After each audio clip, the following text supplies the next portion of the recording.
Tinulang isda. So, lagyan ko siya ng baby spinach. Yan. Tapos, may siling isa. So, isa lang nilalagay ko kasi super anghang yung sili nila dito. So, yun. Mackerel na isda.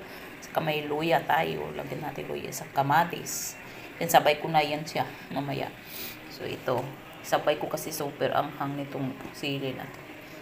Yan, magtinulang isda. Kasi malamig. Masarap higop ng sabaw. Tinula. Lalagay ko na tong sili sa kayus panak.